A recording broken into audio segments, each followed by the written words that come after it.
A loving husband and father with so much to live for. He did everything for his family. He was an amazing daddy. He loved life.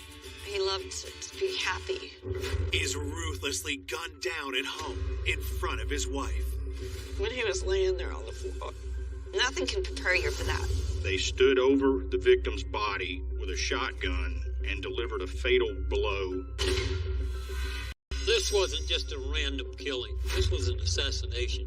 Police tracked down several suspects.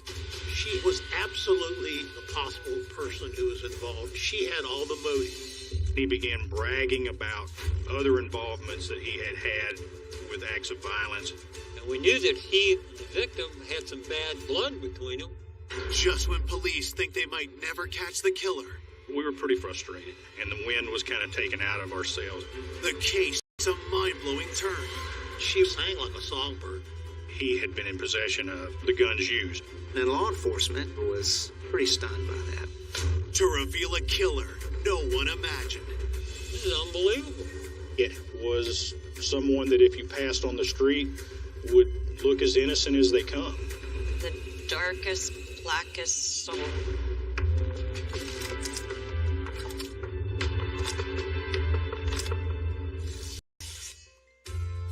Known for its white sand beaches, Panama City lies on the Gulf Coast of Florida's Panhandle.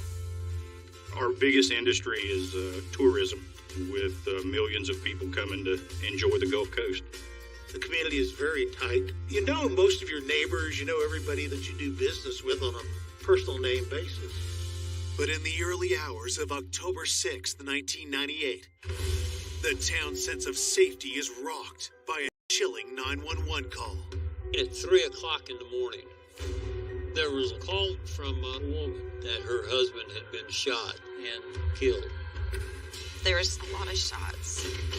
I ran back to the bedroom. The killer wasn't in the house. He was coming after us. I literally thought everybody was gonna die. And I was so scared. Police race to the home, expecting to encounter an active shooter. Their first thought is clearing that house, making sure that the killer's not still in the house.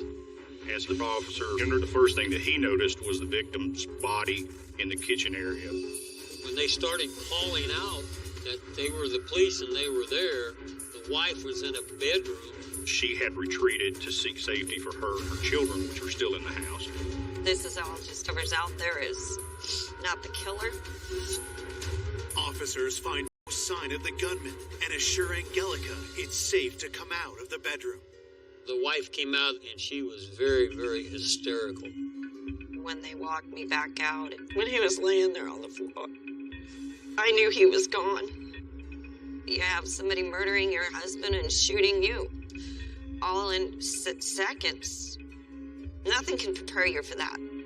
Angelica identifies the man as her husband, 30-year-old Ron Stovall. The children were taken to Ron's parents' house. They didn't live too far away. And the victim's wife went to the police department where we could talk to her. With Angelica and the children out of harm's way, detectives can examine the crime scene. As responding detective, I go in and start looking around Ron. The victim, he had been shot 3 times in the back, once in the hip, and there was a shot to the back of the head. Investigators find an important clue close to the victim's body. There were some bloody footprints there on the floor. Part of those footprints had what looked like the letter H, 2 H's kind of next to each other on the sole. Whoever was wearing that shoe had perpetrated at least part of the crime because they would have been standing in the victim's blood and then exiting the residence following the homicide. The Stovall's front door also reveals how the murder unfolded. We could see her husband was shot outside, and then the killer shot through the door, and he got into the house, and he had shot Ron in the back of the head. As daylight breaks, a forensic team scours the outside of the home. They found a handgun projectile out on the sidewalk near the driveway. The killer shot what clearly looks like a handgun round to the lower extremities, and then you have a shotgun round to the head. This was overkill. They stood over the body and delivered a fatal blow.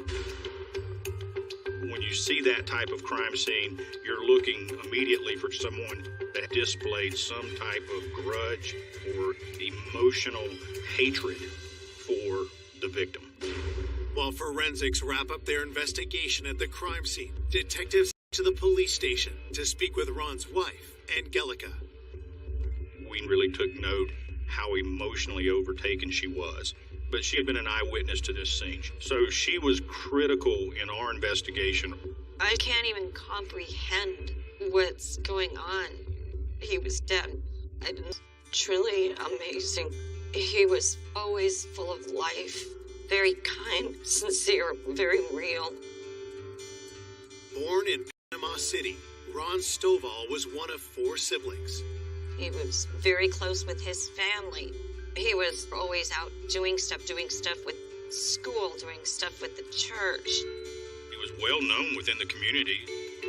Ron served almost 4 years in the Navy. He had felt a commitment to his country and enjoyed his naval service. Ron always dreamt of having a family, and in 1989, he met his first wife, Tina Trexler. Tina and Ron got married, and they had one child, they had a daughter. The marriage was a rocky one, and after 6 years, it fell apart. Soon after, Ron met single mom Angelica at a local beach bar. He said he knew from the second he saw me that he loved me. Our first night, we went on a date, took me to the beach, to the ocean, put out a blanket, listened to some Marvin Gaye, had Italian food. It was very romantic. He stole my heart, and I was never in love before. I just fell right into his arms. In 1997, the couple married. Just like Ron, Angelica had a child from a previous relationship. A year later, their family of 4 became 5 when they had a daughter of their own. Ron took on several jobs. He worked as a waiter, he worked as a delivery man at the UPS companies. He was very dedicated, and he just got his massage therapy license. He did everything for his family. We were very happy. Who would want to gun down this loving husband and father in cold blood? At the station, Angelica tells police how the murder unfolded. I was able to tell the cops everything I knew, and I didn't try to hold anything back. Ron got up at about 3 o'clock every morning, and I would get up and make his lunch for him to take to work. She explains how Ron left the house and was suddenly ambushed. There were some shots. I didn't know what was going on. He collapsed on the ground, and the killer tried coming through the door, so I was fighting with him. He got his hand through it, grabbed the gun. He opened the door with his hand, and I looked down the barrel of that silver gun, and he shot it. The bullet just misses Angelica. I ran back to the... Detectives gain important information about the killer. She described him as male, brown eyes, brown hair, and that he had some type of facial hair, possibly a mustache. She indicated hearing the assailant say to Ron as he was delivering the fatal gunshot wound, "This is for her." It sounded very evil. Angelica tells police she doesn't know the meaning behind the killer's words. We need to find out who her was, and we needed to find out what made this so personal to her. Well, this wasn't just a random killing. This was an assassination, is what it was. Investigators ask Angelica who might want Ron dead. Immediately, she went to Tina, his ex-wife. Ms. Stovall indicated that the relationship between Ron and his ex-wife was volatile. There was a custody issue over their daughter.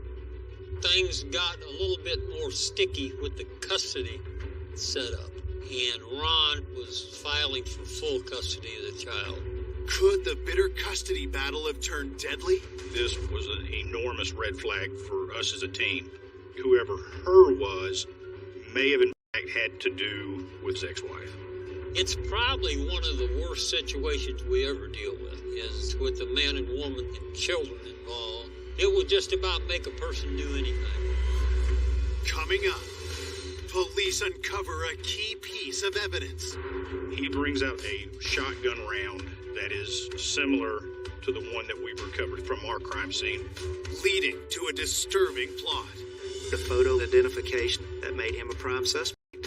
It was his eyes. What I saw was the same person. And a sickening betrayal no one saw coming.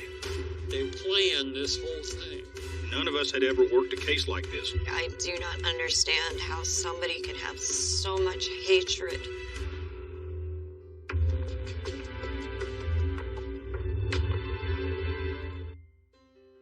Police investigating the cold-blooded shooting of 30-year-old Ron Stovall are looking into his relationship with his ex-wife, Tina Trexler. We knew that there was an extreme amount of tension between Ron and his ex-wife, and there was a custody battle that was forthcoming. Ron and Tina originally shared custody, but Ron had filed a petition basically saying that he wanted full custody of the child. Up to this point, Tina was that individual that had the most to gain from Ron's death. Perhaps she had not been the one on scene, but it still doesn't eliminate her as having some type of involvement. This looked like certainly an intentional... Detectives speak to Ron's friends and family to get a clearer picture of the animosity with Tina. When Ron remarried, it was okay, but not really okay. Tina, as well as her family, did not like the new wife, and the situation deteriorated between all of them. As Ron and Angelica's family grew, Tina's behavior appeared increasingly erratic. Tina began feeling that Ron was trying to work Tina out of the picture as the mother, and so that had really kind of amplified the rub and the tension. There wasn't all this, crazy fighting, and it was too hard for his daughter. We were just concerned. This custody hearing was coming up in about 2 or 3 weeks from when this incident happened. Tina was absolutely the possible person who was involved in this murder. She had all the motive. Could the custody battle have driven Ron's ex-wife to murder? Investigators bring Tina in for an interview. One of the things that was most alarming when we sat down with Tina was that there was no remorse, no emotional activity on her part, that she was even concerned that he was dead. When investigators ask about her relationship with Ron, Tina's answer is surprising. We knew there were a lot of hostilities, but when Tina was interviewed, she kind of painted that the relationship with them was cordial, it was friendly. It's a red flag for us as investigators because she's already showing signs of deceit. With suspicions raised, detectives grilled Tina about her whereabouts in the hours leading up to Ron's murder. She told us the night before the homicide, she had went to work at a local restaurant. She was a bartender. She got off sometime between 11 and midnight. She had went home and sat and watched TV with her mother. Then after that, she had went to bed, and at the time of the homicide itself, she had been home asleep. Before police can press Tina further, the interview is interrupted. Her mother had hired a lawyer for her. The attorney made contact with Tina and immediately ended the interview. Unable to finish questioning Tina, detectives look into her alibi. Police were able to establish that she had been at work that night till 11:30, 12 o'clock. Investigators also speak with Tina's mother, Ann Trexler. She was the grandmotherly type and was helping Tina get back on her feet and help her get through this divorce. And come across as a very down-to-earth, nice lady, a housewife, and she confirmed that Tina had been at the house with her watching TV. Though Tina's alibi checks out, police still theorize that she could have hired someone to kill her ex-husband. Everything was consistent with that of just a working-class individual making normal purchases. 1 week into the investigation with no concrete evidence pointing at Tina, police look for other suspects. They quickly discover Tina wasn't the only one in a dispute with Ron. Tina had a boyfriend. His name was Adrian Harris, and there had been some confrontation between Ron and Mr. Harris regarding the way Ron was treating Tina. And in fact, at one point, there had been some threats made on Harris's part. Had Adrian decided to confront Ron, leading to deadly consequences. As we began looking into Mr. Harris, whether he was paid to do it or whether he did it on his own, we weren't sure. But the concern was that he may have perpetrated this to make good with Tina for the purpose of helping her. Investigators tracked down Adrian over 900 miles away near Baltimore. When we talked with Adrian, he did acknowledge that there was some bad blood between the two of them, but he really kind of downplayed the significance. The day of the murder, he told us he went to work. He had clocked in before 7:30, and the time of Ron's death was 3:30 in the morning. Detectives checked travel times between Baltimore and Panama City. There was not enough time to get to Panama City from several states away to do the murder and go back home. While Adrian is ruled out, someone close by catches the investigators' attention. We talked to his roommate, Guy McInvale. When the officers went to talk to Adrian's roommate, they discovered the description of the killer that Angelica gave to the law enforcement. The roommate fitted quite well. Guy McIntyre had brown eyes, brown hair, and he had a mustache. Now we had another individual that we want to look at. Once we saw Guy fit the description, he was a roommate with Adrian Harris, and we knew that Harris, the victim, had some bad blood between them. We thought maybe he went there to kill him. Is this the break police have been hoping for? Investigators rush to confirm if Guy is a true match for the gunman. We got pictures of him to show the victim's wife, Angelica, see if he could have been the one that she saw that night. Back in Panama City, detectives include the picture of Guy into a photo lineup. Angelica was an essential witness. She was a witness who could identify the individual that did the crime. Her photographic identification, it was surprising. Weeks since 30-year-old father, Ron Stovall, was shot to death at home in front of his wife, Angelica. Now, detectives hope she can identify the shooter from a photo lineup. She picked out Guy McInvale as being the killer. It was his eyes. There was something very, very similar. What I saw was the same person. There was an identification of Guy McInvale that made him a prime suspect. We have Miss Stovall's positive identification of Guy as the individual that was in front of their house. There's a sense of relief that begins to sweep through the unit because you're finally on to a really developing hot lead. We want to now try to establish what type of physical evidence do we actually have between the victim, Ron, and Guy. Detectives get a search warrant and race over to Guy's Baltimore residence. They make a telling discovery. We search his items, and looking at me right square in the face was a pair of shoes consistent with the shoe impression that we had at the scene. So we're moving in the right direction. Police bring Guy to the local police station for questioning. Although we still were missing the key pieces of evidence, the guns and such as that, we really felt like we're starting to put together the edges of the puzzle. In speaking with Guy, what he provided us for an alibi was that he was in Maryland working. At the end of work, he went home, slept. The next day, he got up, went to work, and so that was his alibi. Detectives check out Guy's story. We had an opportunity to speak with Guy at his place of employment, and we were able to collect some video that correlated with his timeline of what he said. There was physically no way possible for him to have been here in Panama City at the time of the crime. It turned out that what Guy McInvale said to the police was correct. Guy had an alibi.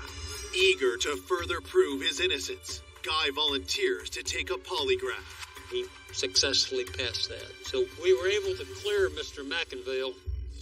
For police, it's a disappointing setback.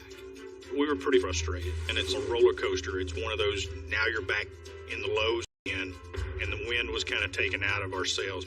Angelica wanted to help the officers along, but her perception at the time of the event was clouded by the terror, the trauma of the incident itself. I remember him being the same person. It stuck in my head like that, but I was wrong. Okay, this is the individual that did the crime. We thought we had this thing solved, but you just got to go regroup, see what you still have to do, and you just start from there. Desperate for new leads, investigators review Ron's autopsy report. The autopsy confirmed 2 different weapons. They told us that it was a .357 round that he had been shot with, plus the shotgun shell. One big thing we learned was that shotgun residues got in his face.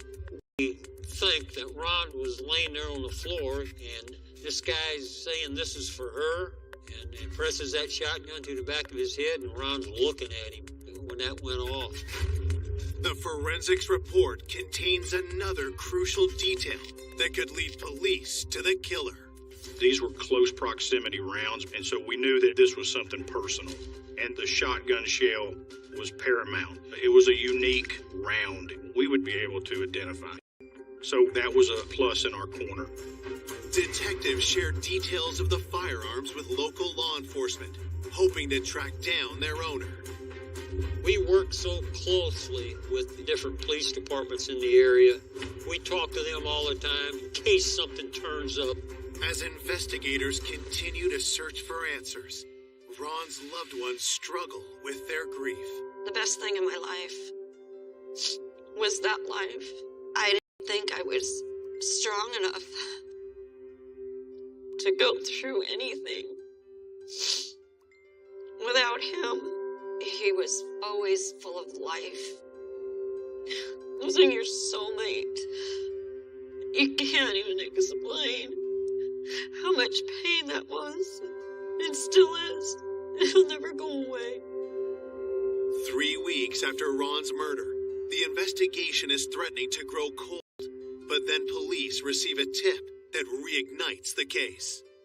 We got a call from the Panama City Beach Police Department. They had a home invasion out there on the beach. During that arrest, they recovered 2 handguns and a short-barreled shotgun. They knew from the investigation of the crime scene where Ron Stovall was killed that a shotgun had been used and that a handgun had been used. That coincides with what we're looking for. We wanted to go over the evidence they had and the circumstances. Could these be the weapons connected to Ron's murder? The gentleman that they arrested, we started looking into him and looking at his background and everything. He had a pretty lengthy criminal history, had actually been linked to some murders in the past.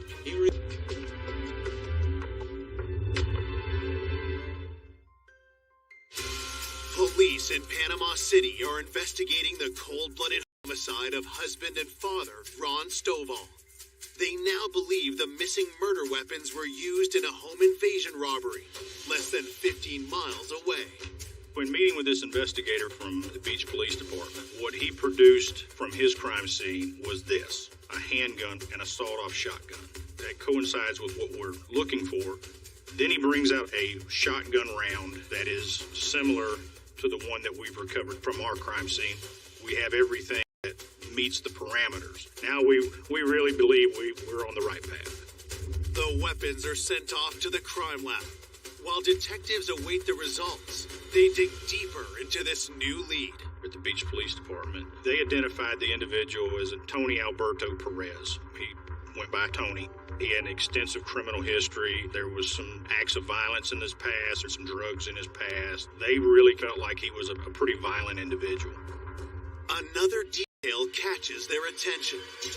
Tony had brown eyes, brown hair, and facial hair. He looks just like our guy. He met Miss Stovall's physical description to a T. Investigators head to the nearby jail where Tony is being held for the home invasion. He come across as a kind of a likable guy. He was laughing and cutting up, but the more he talked, the more red flags went up. He began bragging about other involvement involvements that he had had with acts of violence. He was completely nonchalant about it. Detectives turn up the heat and ask Tony if he killed Ron Stovall. Tony totally denied any involvement, any knowledge of Ron, any knowledge of anything that may have happened on that date, and basically told law enforcement, it's not me, I'm not the person. Despite Tony's denials, investigators believe he's withholding information, and they obtain a search warrant. Tony Perez had items that he owned stored at the landlord's house, and we're searching through Tony Perez's items over there. And then we find a pair of work boot type shoes. While inspecting the footwear, detectives notice a key detail. Those work boots had what looked like the letter H, two H's kind of next to each other on the sole. It looked like what we had found at the crime scene. And we got those sent right off to the lab. As police hunt for more incriminating evidence against Tony, the ballistic results come back. And we actually got confirmation from the Florida Department of Law Enforcement that the rounds that we had recovered from our scene. That evidence right there is one of the biggest things you could have in any murder case. You can find the weapons and find a person who has the weapons. That's major. So now that we can put Tony, at least the guns, at the scene, that gave us the ability to change gears with Tony. We had the information and ammunition that we needed to confront Tony about what really happened. Detectives head back to the jail to interview their prime suspect. As Tony began to kind of spin his version of what happened to Ron, now he acknowledged having a little knowledge of it, but he said that he had loaned his guns to someone else and that he didn't know what they did with them. He didn't have any involvement in it. But what he says is that he had heard Ron was dealing drugs, and that's why he was killed. We had already done a thorough background on Ron. We knew Ron was not involved in any drug business. We had talked to too many people.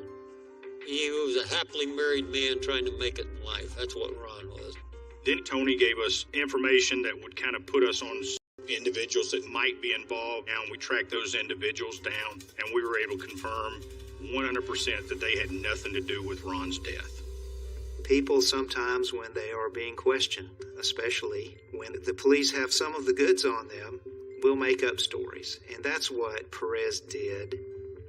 As far as the police could determine, that was a total concoction by Tony Perez. Detectives believe Tony is lying, but wonder what motive he have to kill Ron. We were still kind of struggling to establish how Tony would have came into Ron's life. Going through Tony's belongings, we found some cell phone bills there, and they were linked the name of Kim Miller. Kim Miller turned out to be Tony's girlfriend, so we went to talk to Kim. Kim Miller is the owner of a Panama City hair salon. Tony and Kimberly, they had been in a romantic relationship for several months. We were told by Kim that Tony, he was doing odd things for her. He would come around the hair salon and he would actually shampoo customers' hair, clean up, sweep up the shop, things like that. Investigators look for a connection between Tony and Ron Stovall. Kim was familiar with the Stovall homicide. She claims that she first heard about it because she had a customer that had called in and canceled her hair appointment, saying how her ex-son-in-law had been murdered. When detectives ask Kim for the customer's name, they receive a startling response. The connect is Ann Trexler, who happens to be Tina's mother. Tina, Ron's ex-wife.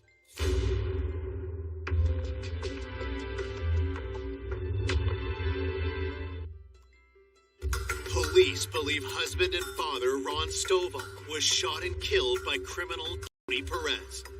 They're now exploring a potential link between Tony and Ron's ex-wife, Tina Trexler. When Kim Miller indicated that she styled Tina's mother, Ann Trexler's hair, then law enforcement was pretty stunned by that. Ann Trexler is the mother of Ron's ex-wife, Tina. We knew of the ongoing hostilities between Ron and Tina. So when we talked with Kim Miller, we asked her if she had ever met Tina, ex-wife, and she did met her on a couple of occasions. Tina's mother, Ann, however, was a regular client, was in there on a regular basis. With Tina previously eliminated from the investigation, detectives asked Kim more about Tina's mother, 52-year-old Ann Trexler. She told us that Ann's talking to her and telling her about these problems with her daughter going through this custody battle with her ex-husband. And she was upset about it. She's afraid she's going to lose her grandchild. Ann had told Kimberly the Trexlers had to get a second mortgage on their home to provide legal assistance to Tina. Could the custody battle be the motive behind Ron's murder? At that point, we were trying to determine exactly who she was. She hadn't really been on our radar at all. We knew that she was Tina's mom. We knew that she was Tina's alibi at the time of this crime. Ann Trexler, no criminal history, supposedly a wonderful grandmother and fine Christian lady who would never be involved in something like this. Investigators contact Ron's wife, Angelica, and learn his custody dispute with Tina brought out a different side to his former mother-in-law. Apparently they had a good relationship when Tina and them were married, but it was just a constant battle over visitation rights. Always just such a fight with her. Looking to see if Ann could have anything to do with Ron's murder, detectives bring her in for an interview. When we talked to her, she stated to us that there was no way that she had anything to do with killing him. She did not want him dead. Matter of fact, she said she loved him. And then Ann Trexler wanted a lawyer. And once they get a lawyer, you're done talking. So we're kind of getting a heightened sense of concern as far as her involvement in the case because she decided to basically not cooperate with the investigation. 6 results arrive. We got confirmation that Tony's boot was consistent with the shoe impression that we had at the scene. Also, Tony had been in possession of the guns used. Now you've got a personal item putting him at the crime scene. At that point, we knew we had our shooter. That's a big piece of evidence right there. We were able to go back to Tony and present him what we knew. He admitted killing Ron. His very words were, "Okay, I did it." It's the shortest confession to a murder I've ever taken in my career. Investigators push Tony to reveal how the crime unfolded, and what he tells them is shocking. Tony told us that Ann Trexler wanted to have her ex-son-in-law killed and was willing to pay to have it done. When we found out Ann Trexler wanted to hire somebody to kill Ron, I mean, this is unbelievable. Ex-mother-in-law gonna get involved and have pay somebody to kill her ex-son-in-law?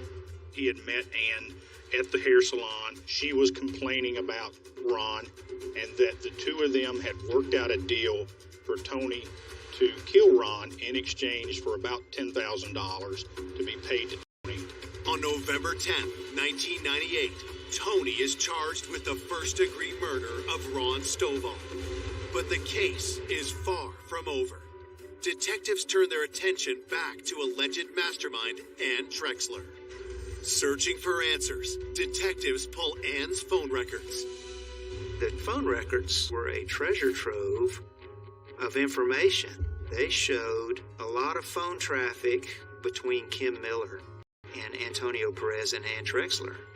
It clearly looks like Kimberly was the middle person between Ann and Tony. There were phone calls between the Trexler house and Kim Miller at strange hours of the night for strange amounts of time that could not be explained away by saying, "We're setting up our rinse and set." Another thing, we were able to show that Ann Trexler received a phone call from Kim Miller the morning right after Ron's death. So there were links to tie Ann Trexler to this plot, but there was no hard, concrete connection of evidentiary value. We needed something else that would show that Ann, in fact, had hired Antonio Perez to kill Ron Stovall. Tony Perez, he says that he had come to an agreement with Ann Trexler to kill Ron for $10,000. Detectives scour have withdrawals from her bank accounts that coincide with when Tony says he was paid and the amount that he was paid. So now we have proof that what Tony's telling us is accurate regarding being paid. With regards to Ann, none of us had ever worked a case like this. So it was kind of a shock that all of these pieces were kind of lining up to support she is the motivation to this entire crime. But we felt like we still cannot make a case against Dan Trexler. We needed someone to corroborate what Tony Perez said. We needed somebody else that can draw the line between the money and the murder of Ron Stovall. We have to go back to the middleman in the case, which is Kim Miller. She's the whole key to this thing. She was looking at criminal charges, but without her, we're not going to get Ann. She is the only way that we're going to have true accounts of what happened. We went and picked up Kim Miller and brought her in. Kim Miller, she stonewalled. She said, no, I'm not talking to you. I'm not telling you anything.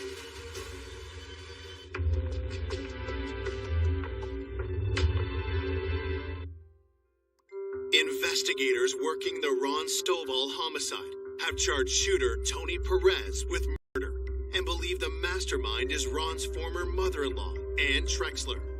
But to build an ironclad case, they need Tony's girlfriend and go-between, Kim Miller, to share what she knows. However, Kim is refusing to talk.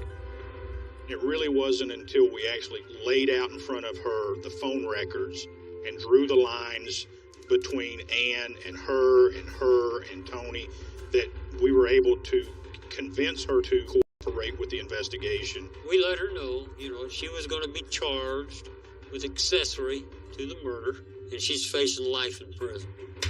Prosecutors offer Kim a deal, a reduced sentence in exchange for testifying against Ann Trexler. Eventually, Kim takes the deal. Kim sang like a songbird. Kimberly was very adamant that there was a deep-seated hatred for Ron on Ann Trexler's part. She indicated that on many occasions, Van Trexler ranted and raved about Ron Stovall, how bad he was, that he was going to remove her granddaughter. She wished that somebody would take him out, and it got more and more. Finally, Kim said, okay, if you're really serious, I know somebody who might help you. Kim lets her know that her boyfriend, Tony Perez, will get rid of him for $10,000. How in the early hours of October 6th, Tony drove to the Stovall house, lie in wait for Ron. About 3 o'clock in the morning. When Ron went out to his vehicle, Tony took a shot at him with a pistol. And Ron ran inside and slammed the door behind him, and Tony Perez fired more shots, which struck Ron in the back. To finish Ron off, Tony tried to force his way inside the house. Angelica, she tried to hold the door, and Tony Perez fired a shot that almost struck her. She ran to the other room to call 911. Tony Perez came in, and he found Ron on the floor and walked up with a shotgun, said, this is for her. Boom. He killed Ron Stovall right there. When he made the statement, this is for her, it's our belief that Tony was doing this on Ann's behalf. Tony came there to do one thing, and that was to kill Ron Stovall. Once he had made his getaway, he was able to reach out to Kimberly and make notice to her that, in fact, the job had been done. And then, of course, she notified Ann. Kim swears Ron's ex-wife, Tina Trexler, wasn't involved in their murderous plan. Law enforcement looked at Tina Trexler. Her mother, Ann, may have confided in her, but no one could get to that much evidence to put Tina in the situation of taking Ron's life. Ann Trexler, she tried to be the grandmother type, but she planned this whole thing. Ann Trexler's thought pattern was Ron Stovall is getting ready to take my only precious granddaughter away from me, and I won't have visitation. And he left my daughter. He married somebody else. He should not be able to get away with this. From an investigator's perspective, Ann carried just as much weight as Tony. Without Ann, Tony would not have even known who Ron Stovall was. On February 15th, 2000, Ann Trexler is formally charged with the murder of her former son-in-law, Ron Stovall. And the cops called and said, got her, she's in jail. She is morbidly evil. The darkest, blackest soul ever.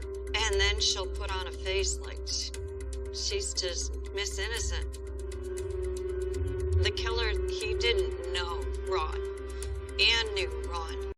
I do not understand how somebody can have so much hatred in their body, in their mind, in their heart.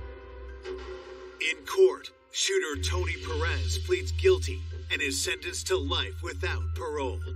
In February 2000, Kim Miller is sentenced to 2001. Ann's trial begins, and she pleads not guilty. Ann Trexler took the stand. She testified about not being involved. She testified about her concerns of her grandchild and the fact that she had absolutely no involvement. On May 14th, 2001, the jury finds Ann Trexler guilty of first-degree murder. She's sentenced to life in prison without parole. There's a little piece. I'm in a little piece in this horrible thing. A little justice, I guess. Gets a little emotional sometimes. It's not just me. You know, we're a whole team working this thing. We celebrated, I'll just say that. We celebrated this. The most striking thing to me is that these are all ordinary people. And it's a little bit frightening to think that people who are walking around living everyday ordinary lives would be capable of this. The one that initiated it all was someone that if you passed on the street would look as innocent as they come. For Ron's family, his loss continues to be deeply felt. I miss him and I love him so much. My poor daughter, she never got the honor that she deserved. She never got her daddy. We celebrate his life all the time. He loved life. He loved to be happy. And I've tried so hard to keep his memory alive. Very much so. I will never forget how amazing Ron was.